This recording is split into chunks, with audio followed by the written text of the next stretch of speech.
Okay. Thank you, everybody, for joining today's call titled, When Will Institutional Investors Join the Bitcoin Party? I'm Lou Kerner, founder of Crypto Oracle, a crypto VC best known for starting Crypto Mondays, the largest meetup group, the crypto meetup group in the world, now active in 53 cities. And I'm excited to hear from our four distinguished speakers today. Each will speak for about 10 minutes.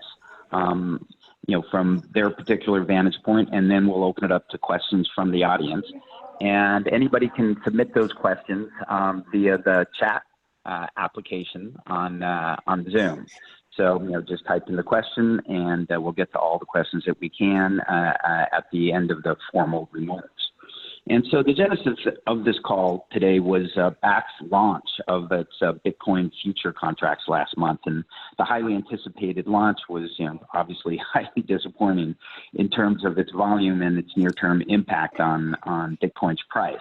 While Bakkt was supposedly open the door for institutional investors to take positions on Bitcoin in a federally regulated venue, Bitcoin is down more than 15% since Bakkt's launch just a couple weeks ago. And, interestingly, Grayscale, which operates the Grayscale's Bitcoin Investment Trust, also known as GBTC on the NASDAQ, is obviously the easiest, or arguably the easiest on-ramp for institutional investors, as it only holds Bitcoin. But it trades at a 20% discount premium to the amount of Bitcoin it holds, and it also charges a 2% annual fee. But even with those factors, Grayscale still says that institutional investors have been investing with them all the time for a long time now. However, the numbers are that maybe a little over 70 million in institutional money went into Grayscale last quarter, and that's not really distinctly different from zero, given the $88 trillion under institutional management in the U.S., according to McKinsey. So, what's really going on? Are the institutional investors already at the party? Are they on their way? And doesn't even matter. Those are the topics and the questions that we're going to address on today's call. We're going to start with Matthew Walsh from Boston-based Castle Island Ventures. He's going to be followed by Eli Mizrak from Tel Aviv-based Silver Castle. Matthew Lemerle from San Francisco-based Blockchain Co-Investors will follow Eli. And then we'll end with Travis Kling from Ikigai Asset Management, and again, leaving questions, time at the end for questions. And with that, I'd like to hand it off to Matthew Walsh with Castle Island Ventures. Matthew? Thanks, Lou. So to kick it off here, I think there's a lot of talk about institutional participation in this asset class that focuses around what are some of the structural barriers that are preventing people from playing. And so you hear a lot of talk about custody, you hear a lot of talk about regulated spot markets. But I think one thing that's under discussed is, first things first is that no institutional capital will be coming into this market without a thesis. And so this is a graphic from Alex over at Coin Fund that I found really interesting. And it highlights the fact that there's a lot, depending on your perspective on this industry, on Bitcoin, on crypto assets, there are different reasons to be excited about this. Some people will see this as a new proxy for digital gold, an option value on a future store of value. Some people see it as more of a payment system. Some people just see it as an uncorrelated asset class. So it's important to distinguish what the main overarching thesis is entering. And I think we're seeing two primary tribes, two primary theses emerge from institutional investors. One is the money-first crypto, the idea that this is a non-sovereign money, non-sovereign store of value type of innovation. The second is the tech-first crypto. And so we'll get into what that means, but essentially focusing on the disruptive potential for this technology to address some of the data monopoly silos that exist as a result of the way that the internet is constructed. So there's reasons. Hey, apologize, Matthew. If the other speakers could put their audio on mute, that would be great. Go on, Matthew. Right. And so let's talk about this money first tribe. And I think that this is going to be the first dominant thesis for many institutional participants here. And the general idea with this money tribe is that these investors will see blockchains as a way to enable digital commodity money that is not controlled by the state. And so this is a major idea that was only possible starting in late 2008, early 2019, when Satoshi Nakamoto solved the Byzantine generals problem. So it's a way to have a non-sovereign asset that is not controlled by a government. Similar to the separation of church and state, the idea is that the state and money need not be tied. So there are various examples of assets that represent a directional view on this space. It's not just Bitcoin necessarily. Libra, if successful, which is looking increasingly unlikely that it will launch as originally designed, would be something that would compete with a sovereign fiat currency. And there are certainly other crypto assets, Zcash, Monero, others, that would fit within that thesis area. And so, why would an institutional investor be excited to pursue that type of a thesis for getting into this space? I think there are some pretty huge total addressable markets if you look at the other types of assets that are used as a non-sovereign kind of uncorrelated asset, and that would be things like the gold market. Proxy for demand could also be the offshore banking industry, $20 to $30 trillion estimated value in that market. You have real estate investing, which is another $9 trillion. You could also put fine art and things of that nature in that category. So we're talking about some enormous TAMs. The other thing is that, and I'm sure Travis can talk about this more later in the call, but the global macro environment has really never been more uncertain. And so we have a record amount of negative yield debt coming into the market. We have quantitative easing continuing. And really the idea is that, potentially we're setting the stage for one of the greatest wealth transfer events that we've ever seen. Maybe the only other one in recent memory in our lifetimes that has happened would be the privatization of Russia through the voucher program.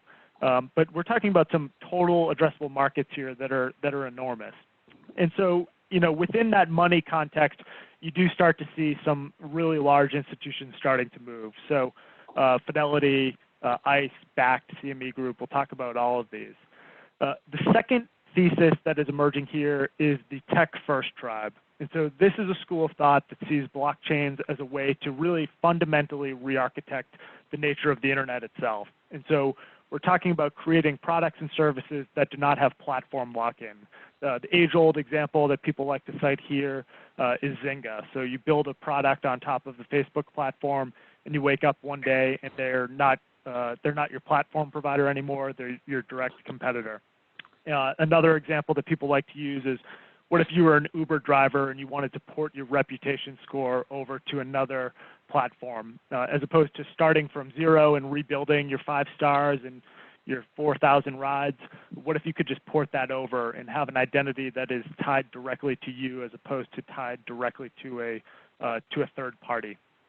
And so, these are also some really total addressable markets that are pretty huge, right? You're talking about reducing the role of data monopolies like Google and Symantec and DIN and even lawyers, auditors, notaries. This is a pretty big idea. And so you see a whole nother crop of crypto asset project that has emerged in order to service this type of a use case.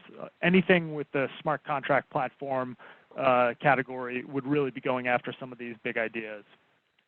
And like I said, there's some really significant market caps here. So you're looking at a potential disruption of Facebook, Amazon, Google, some really huge companies. Not to mention the fact that there's a real consumer demand for these products and services, because a lot of these data monopolies are just trusted third parties that are security holes. And so we've seen time and time again just enormous hacks, whether that be Equifax, Target, JP Morgan. This will continue to proliferate. And the idea is that potentially this technology would give users the ability to have self-sovereignty over not only their data, but over their money.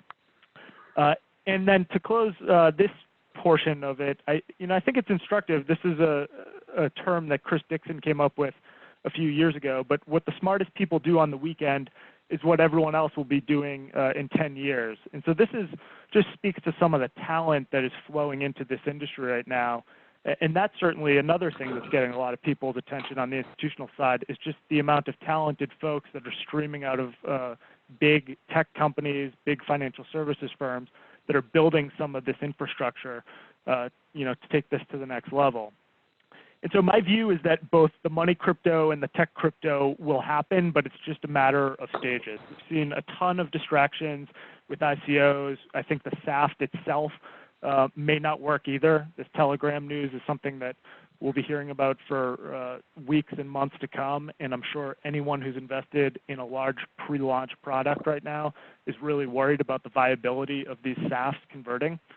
And look, 99% of these crypto assets that are on CoinMarketCap right now just won't be around 10 years from now. And so if you take all of that, there are still some serious reasons to be excited here. We're going to have generationally important companies that emerge, and the good news is that some of the infrastructure that is being built right now that is required for institutional capital to be deployed doesn't require you to take a directional bet on a single crypto asset or even on a single tribe here between money or crypto. There are just some categories that have to exist. And so now let's get into what people like to talk about in terms of the structural impediments to institutional adoption. The way we think about this is, all of these ideas, whether it be, healthcare medical records on a blockchain, supply chain on a blockchain, tokenized real estate, all of these things will happen. They're all good ideas that will happen in time. But nothing is happening without three structural infrastructure categories being further developed. The first is custody and key management. So what we need to see here is what we're starting to see with Fidelity Digital Assets, BitGo, Coinbase, and others coming in and providing qualified custody. What we don't see yet, and which is a critical barrier, is clarity from the SEC on the definition of a good control location under 15C3-3. We need to see clarity on whether or not a broker-dealer can hold a digital asset under the SEC. It would also be great to get some clarity on how Bitcoin fits into those parameters and whether or not broker-dealers can hold Bitcoin within the context of their businesses. That is an unsolved problem. When it is solved, it will mean more institutions can participate. The second category is just exchanges and trading technology, and I'll speed up a little bit here. But what we are basically starting to see here is regulated spot venues come into play here, regulated futures exchanges, we mentioned backed. What we need to see here on the wish list for everyone should be mature settlement processes and surveillance sharing agreements between the spot market venues. It's unlikely that we'll see an ETF before we see surveillance sharing agreements put into place.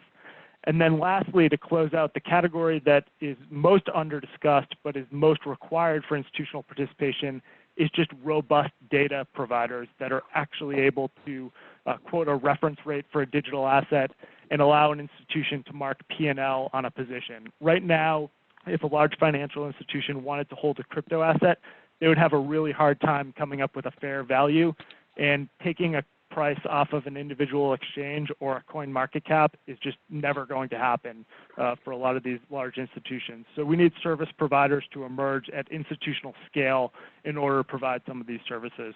The good news is I think that this category is the furthest along, and when you add that with the qualified custody and the spot market surveillance sharing agreements, I think we're going to be making a lot of progress over the next 18 months.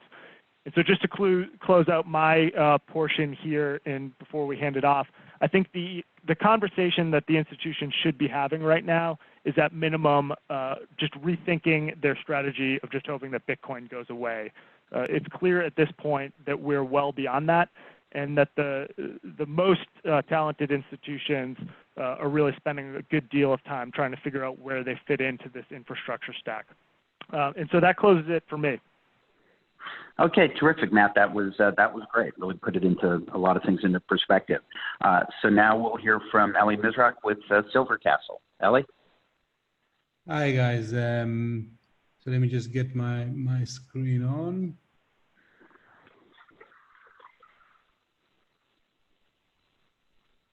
There we go. So thanks very much, Lou.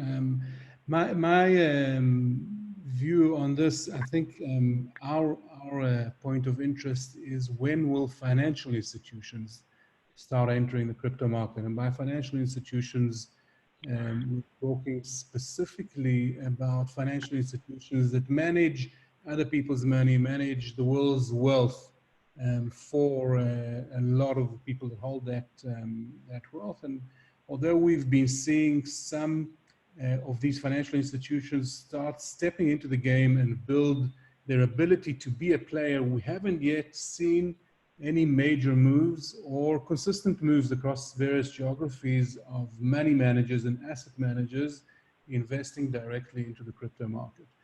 And we believe that the answer to when will these financial institutions enter the crypto market lies actually in what needs to happen. What do they need to see happening? I think the previous speaker touched on a lot of this, but we see four major pillars, I think we could call them, to this evolution or to entry. The first one is enabling regulation. In other words, regulation around the globe that allows these financial institutions to feel comfortable from a regulatory and legal point of view to invest their clients' money and their own money in crypto. We think that along major financial centers around the world, all the regulators are working at this. We've seen some that are more advanced and some that are less advanced, but overall we think we'll reach a critical mass in the States and Europe and parts of Asia towards the end of 2020. We think there'll be enough of a regulatory framework in most major financial centers in these geographies to enable institutions to feel more comfortable about investing money. So I mentioned regulation. I'm going to leave it aside so as not to get into this topic and talk about, I think, some of the other things. The other thing that needs to happen is there need to be attractive instruments, financial instruments for the financial institutions to invest in. There needs to be client demand, and there needs to be a compelling entry point and market. And I think also around the market dynamics and infrastructure that is developing here to allow institutions to invest directly. The previous speaker spoke about as well. So I'm going to focus, I think, mainly on the financial instruments and the client demand. But bottom line, we think that towards the end of 2020 or maybe the beginning of 2021, we'll see more consistent uptake of direct investment by financial institutions into the crypto market.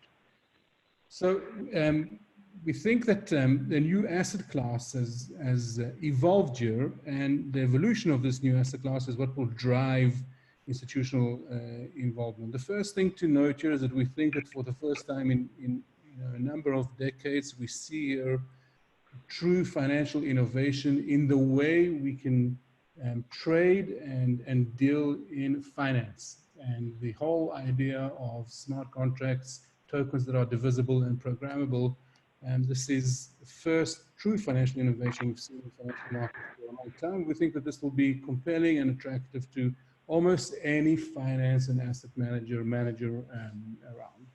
But if we get back to trying to analyze this, the first thing we need to see is there are enough attractive financial instruments out there for these financial institutions to invest in. And what do we mean by attractive financial instruments? So I think the first thing is it needs to be regulated and safe. So getting back to the first point, if it's not regulated and if it's not legally safe from a regulatory point of view, safe for these managers, they're not going to take the risk.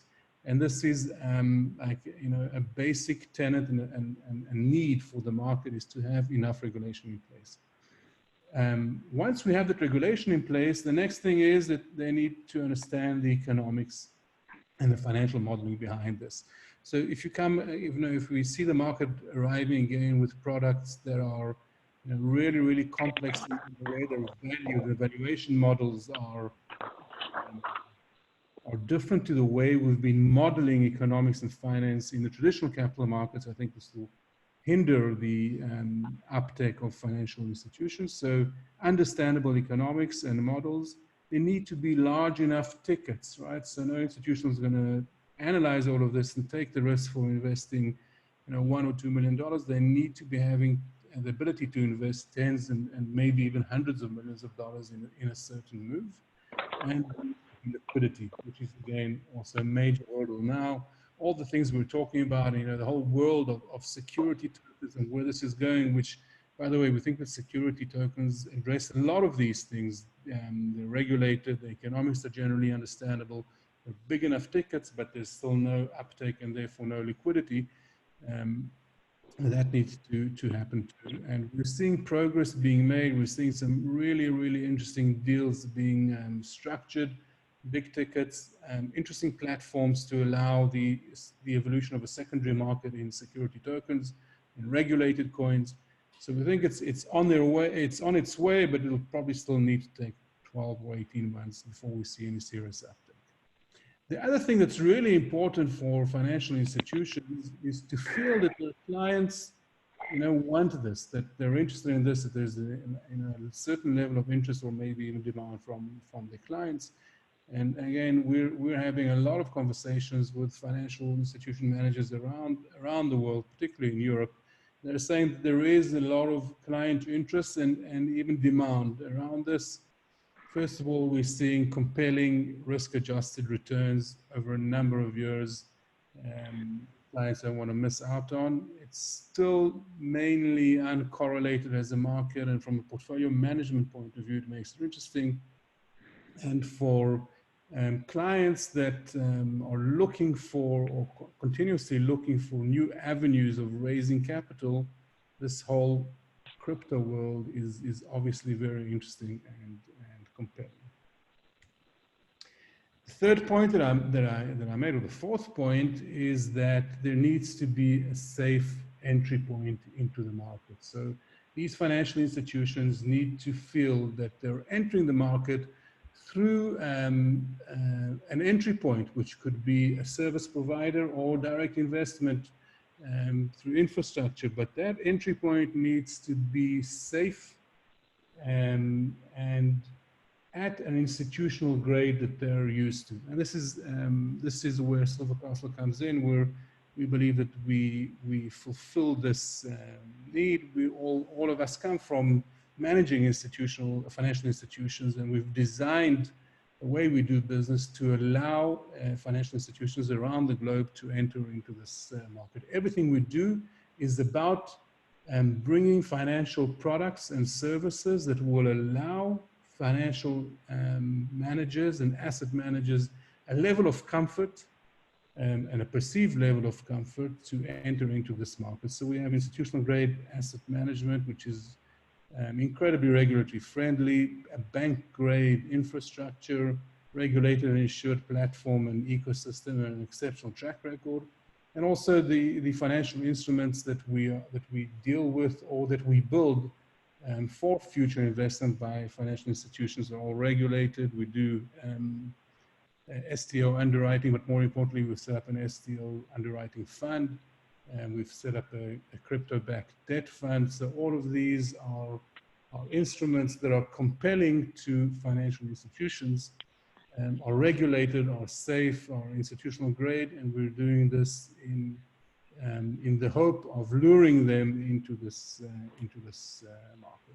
So that pretty much wraps it up for me. Again, bottom line, we think end of 2020 or beginning of 2021, we should start seeing financial institutions around the globe picking up speed and investing in crypto.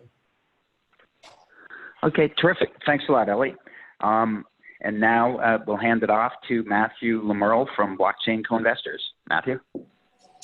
Thanks, Lou. And from New York to Boston to Tel Aviv, I'm in San Francisco.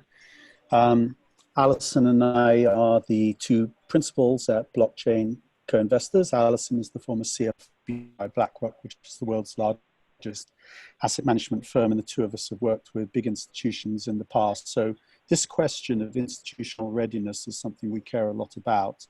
At the same time, and for full disclosure, I am chairman of Securitize, which is the STO technology platform provider, and also vice chairman at SFOX, the prime dealer. Will become relevant in a moment. Also, for full disclosure, through our funds, we are investors in 6 of the 9 blockchain unicorns, including Coinbase and Kraken and Circle, all of which again are relevant for the conversation we're about to have. Knowing that Matt had got egos, and I decided not to talk at a high level, but to get really tactical. So I have spoken in the past about the inevitabilities of blockchain, and there are webinars online you can find, but we believe that large corporate players are going to be fully engaged, that governments, number 6, will have to play, not least because China will have a digital money soon, early next year we expect. And we do think, number 7, that native digital monies will be ubiquitous. And in fact, we can't have a digital economy where the communication occurs within the platform, but the payment system occurs outside the platform. So the merger of native digital monies and assets into a fully digital economy is an inevitability. Now, I think that last year we saw, last month, we saw this become greatly accelerated because of Libra. Whilst Libra itself may not move as quickly as people had initially hoped, the institutional and central banking reaction demonstrates that they are very now engaged in the dialogue. So the US expressing concerns immediately. We know there are teams at the Fed beginning to work on the concept of a digital dollar. In Europe, the governor of the Bank of England, Mark Carney, speaking in Wyoming, saying the world does need a reserve digital currency and that it should be based upon a basket, not just the dollar. And of course, China saying they would launch their own digital yuan quite soon, probably early next year. All of this is a battle for the digital reserve currency. But once major sovereign-backed, centralized digital monies appear, institutions will have no choice, and certain institutional traders will have no choice but enter the world of buying, holding, and trading digital monies. Now, obviously, the spirit of this call is very focused on Bitcoin, but I think the bigger leitmotif of 2020 is going to be institutions needing to prepare for a world of digital traded monies. Now, I wanted to go really tactical, and I wanted to talk about what actually is the possibility for an institutional today, and why we need to continue to improve upon offerings in order to allow institutions to play. So this is Binance, probably one of the world's leading, if not the leading, trader and exchange in cryptocurrencies. Enormous activity, a breadth of products, a great deal of liquidity, and in fact the SEC in their most recent report on ETF, the WISE ETF, talked very specifically about Binance. The challenge is that despite all this volume and despite a very sophisticated interface, Binance is not institutional grade in a number of ways. It's an unregulated exchange. It has products on it, at least offshore, permitted by the law of most developed countries, including the US. And you never know whether your counterparty, the person you're trading with, is allowed to be trading on the platform. For proper institutions, and here I'm talking about pension funds, insurance companies, asset managers, they themselves are regulated entities and they're not permitted trading in this type of an environment. So then let's go to something else. Let's go to Coinbase, which is perhaps the second most important, along with blockchain.com, platform in the world. And what Coinbase have done is exceptional. They've made it incredibly easy for anyone to go on, and so long as you meet the qualifications, buy, sell, and manage your cryptocurrency portfolio. And it's really simple. The problem is, it's not institutional grade. So in the simplicity of Coinbase, Coinbase have created a platform that is great for newbies and first timers, but it doesn't meet the needs of what an institution wants. So what does meet the needs of the institution marketplace? I already told you I'm vice chairman of SFOX, but SFOX is created to be a place for institutions to trade. And I'll show you some of the characteristics that this team have worked on.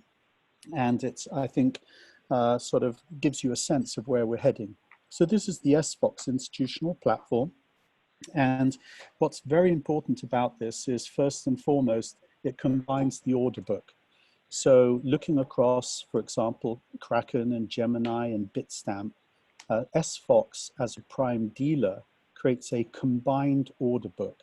And that allows an institutional client to trade across the combined volume of all of the individual exchanges. This is something that institutions expect. And if you went to foreign exchange, as an example, really high quality institutional traders would expect nothing less. The second thing permits algorithmic trading.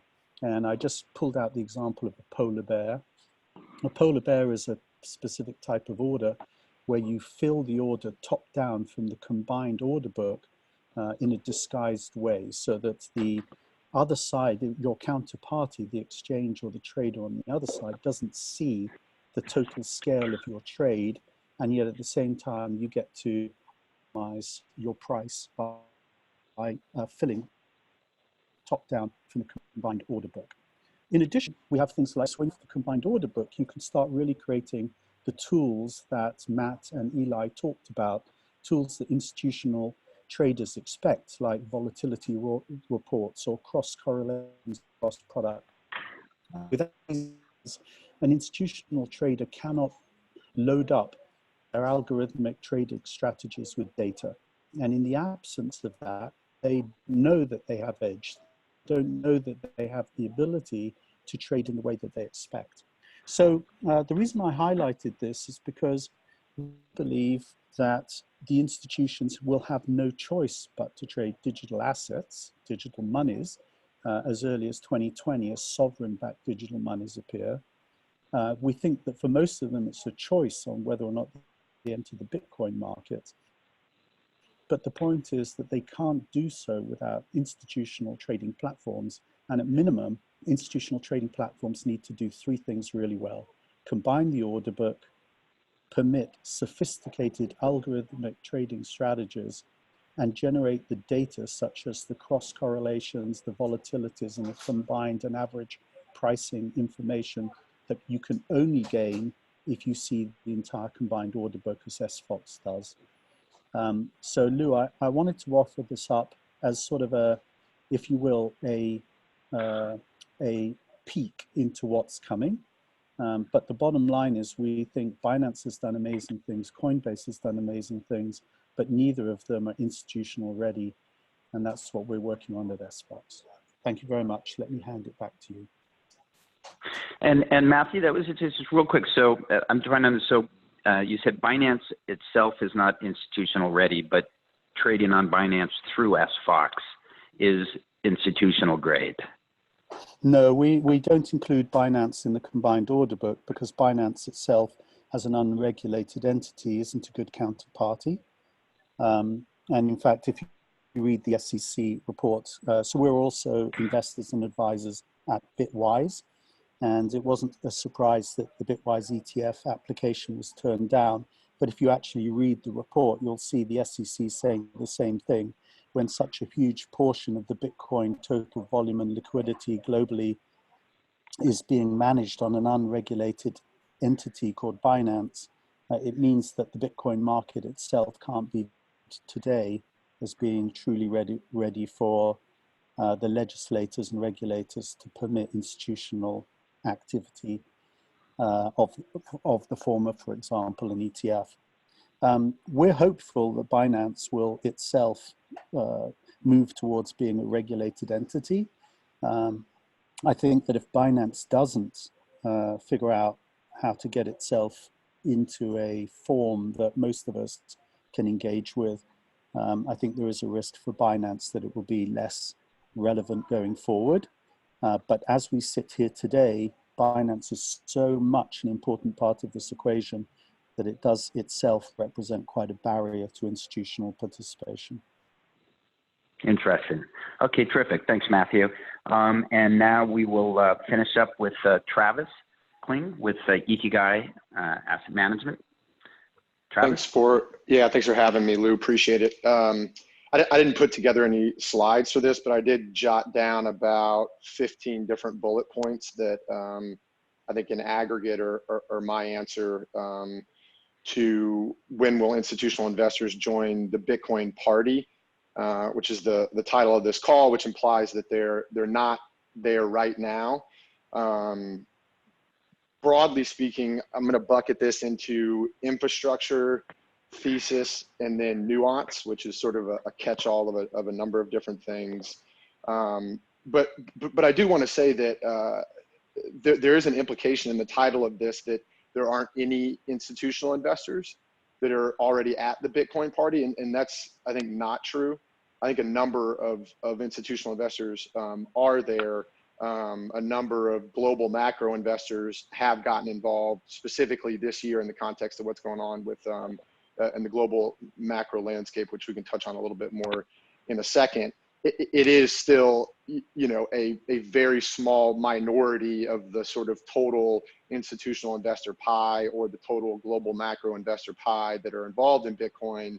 But one thing that I have seen a number of times is a situation where an institutional investor says that they could never get an investment in crypto past their investment committee, but yet they own crypto personally. And you see that time and time again. And I think that when you look out over a long period of time, that does certainly bode really well for the future, because you know, if you've got, say, one or two folks on an investor committee inside of an institution, there's only, you know, so long that they can go, you know, assuming that the asset class continues to grow and mature, and you know, price going up obviously helps as well too, where those people that own crypto personally just continue to be just champions of the asset class in general, and we see that a lot, where and a lot of times it is one of the younger people in the institution that will be waging this sort of like grassroots campaign to try and get some of the older, more senior folks inside of an institution on board with potentially investing in crypto. That's a setup that we see regularly.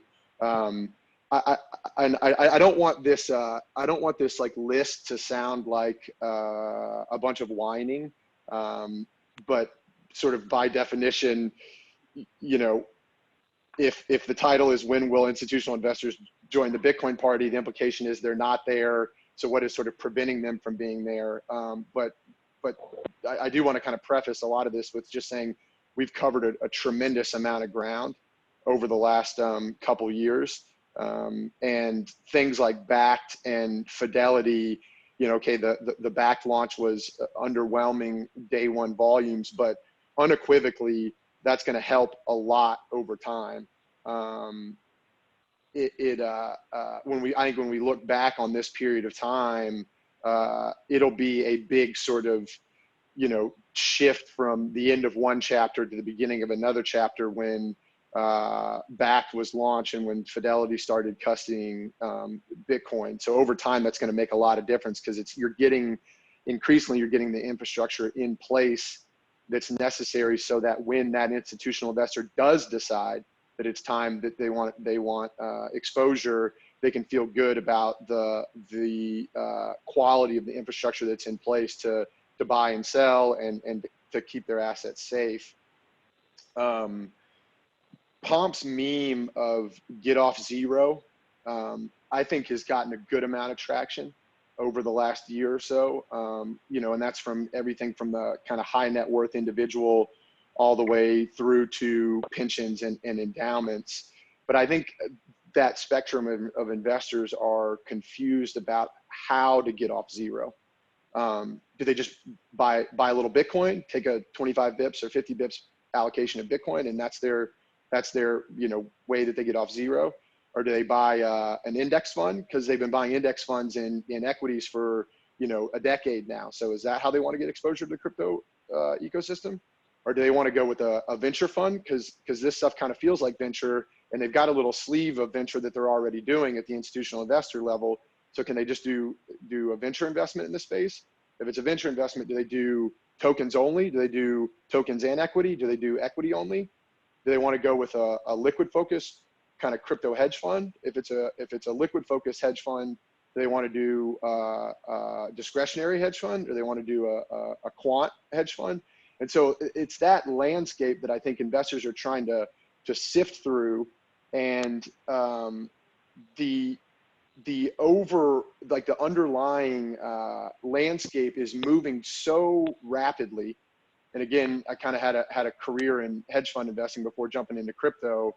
Looked at a bunch of different asset classes, looked up and down the capital structure. I mean, there is nothing that I know of that moves at the pace that crypto moves at.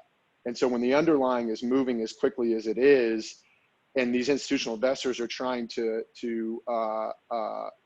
understand that landscape of ways to get off zero that I just described, that makes for just a kind of a wild ride. And I think you're coupling that with also just this lack of communication from the crypto ecosystem to these institutional investors about what all of this stuff is, what's important, what's not important.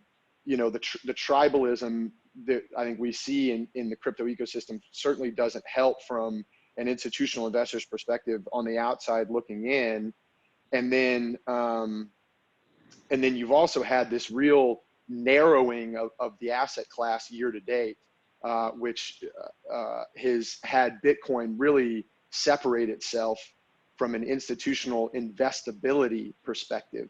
I think that the appetite for institutional investors to directly own anything other than any other specific crypto asset other than Bitcoin is really, really small. It's almost zero. Bitcoin kind of continues to separate itself. And so, investors are sorting through understanding why that is. And there has been some confusion about what Bitcoin is, because Bitcoin's gone through these different phases over its 10 and a half, 11-year life cycle.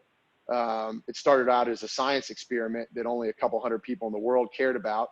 And then it found its first big use case, which was to buy drugs on the internet, which institutional investors still have a hard time kind of overcoming that first use case.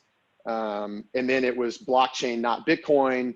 And then 2 years ago, the bull case for Bitcoin was for Americans to buy cups of coffee, which is pretty silly. And then, is it to save Venezuelans from 1,000,000% inflation?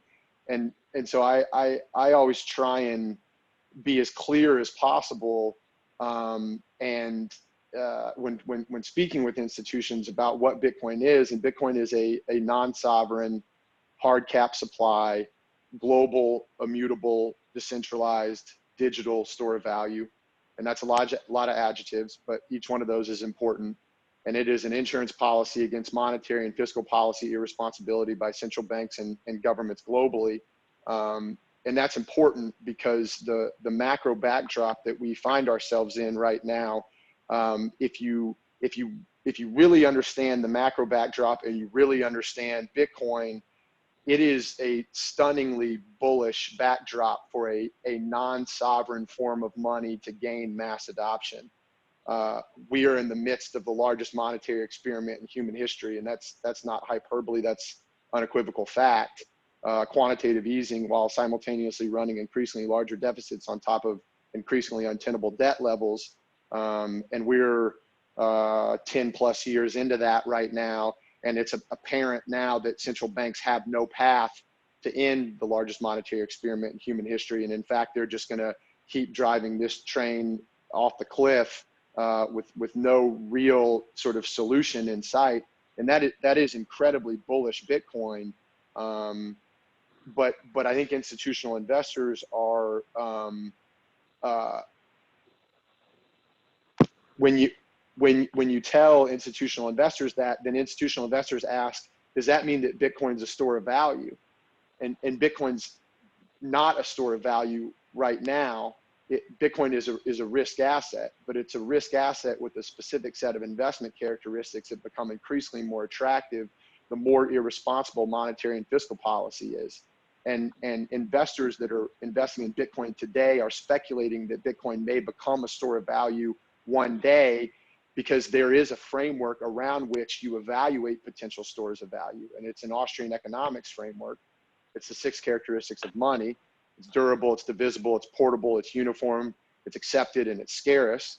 That's why gold has been gold for the last 5,000 years. And when you line Bitcoin up next to gold within that framework, it actually looks pretty good. But the near-term volatility right now, despite the fact that the volatility over Bitcoin's 10 and a half, 11-year history has undoubtedly been much more upside volatility than downside volatility. But investors see things like a 73% drawdown in calendar year 2018, and they get scared of that, and they have a hard time wrapping their heads around how something with that type of downside movement could be considered a store of value. And it just takes a lot of education on our part and on others' parts to help folks understand that, you know, while there have been a number of large drawdowns over Bitcoin's history, if you take a portfolio of 99% cash and 1% Bitcoin, that portfolio will have outperformed the S&P 500 over a 4-year period in any 4-year period in Bitcoin's history. But then still you get to a point where the entire asset class, not just Bitcoin, but all crypto together, the market cap is still very small. And in many cases, it's entirely too small for institutional investors to really get involved here. I managed a $200 million portfolio when I was at 0.72. That was one of the smaller portfolios at 0.72. A $200 million portfolio for a liquid focused crypto hedge fund would be one of, if not the biggest crypto hedge fund portfolios in the space right now. So there is a size issue that's in place right now. And back to the concept of getting off zero, there is a career risk situation for institutional investors that we run into time and time again, where there is no career risk in not recommending to an investment committee that they make an investment in crypto.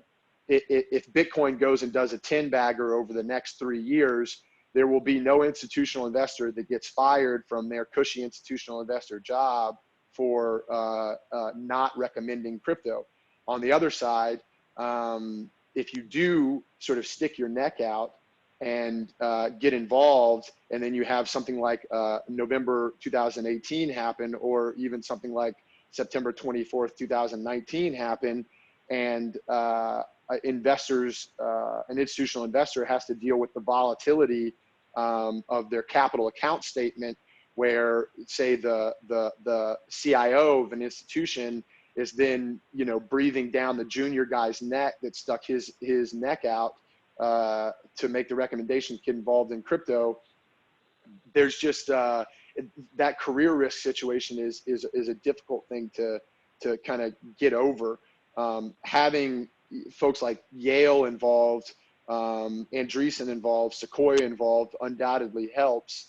But you also need to get more institutional investor consultants to start covering crypto. And Marco Veremis at Cambridge, he wrote his report in February. I know that he's been unbelievably busy since he wrote that report. Getting more folks like that on board allows for institutional investors to offload that career risk onto a third party, which is some of that nuance that over time will help more investors get involved. Hey, Travis? Yes, sir. When you you talked a lot about kind of the education and of the institutional investors and selling, when you're trying to sell them on Bitcoin, and this is for everybody, but let's start with Travis. And you gave a lot of adjectives when you described Bitcoin in your view. As you've been selling to the institutional investors and trying to get them involved, what have you found? Is there any one particular adjective that you find helps? Is it the, get off zero? Is it the combination of a series of things? I mean, I'd like to hear from everybody, to the degree that you are talking to institutional investors, what is it that is really ringing true to those investors and is having the most success in getting them interested or actually investing in Bitcoin? And Travis, start with you on that. Yeah, I have a tendency to start with, can we all agree that we're living in a really, really weird time for global macro, and there's every indication to think that things are going to get more weird and not less weird. So that's usually the place that I start at, because it's the easiest place that we can find common ground from sort of, my perspective across the table from what I call a pre-coiner. That's interesting. And so you're saying the biggest thing is your view that essentially the world is going to hell in a handbag, and this is an insurance policy. Yeah, I mean, I try not to get too chicken little with it. Macro investors have been sort of, the sky is falling now for 6 years running. So I don't want to get too sort of alarmist with it, because I think that's not that helpful. It's more that we can now agree that we're 10 years into the largest monetary experiment in human history, and we tried to start to end that. And then risk assets across the board started to break down as soon as the Fed and other central banks tried to end that experiment. And then early in 2019, they collectively stopped trying to end that experiment and are now going the other way. So we're starting a new easing cycle. But then it's like, okay, how far can we kick the can down the road? Because we've already kicked it, we kicked it a decade, right? And can we kick it another decade? Well, I don't know, but when we started last time, we had no sovereign debt that had a negative yield on it. And now we have $17 trillion of negative yielding sovereign debt. Prior to the global financial crisis, the 5 largest central banks in the world had a combined balance sheet of about $2.5 trillion. That number is now like 16 trillion. And so the sort of scary part is that you're starting the easing cycle again so much further out into sort of this wackiness than you were the last time. And so it's like, how much further can we kick the can down the road? Well, I think it's fair to assume that you can't get another decade out of it, because you're starting from such a weirder place than you were, such a more extreme place than you were the last time we did that. So that's how I kind of like to frame it. Yeah, no, that makes sense. I mean, it's hard to imagine it's lasted this long, right? Who would have thought that we could get to this level of negative interest bearing things? I mean, it's crazy. But I'd love to hear also thoughts from the other panelists. Matt Walsh, you want to share kind of when you're talking with institutions what you have found works best?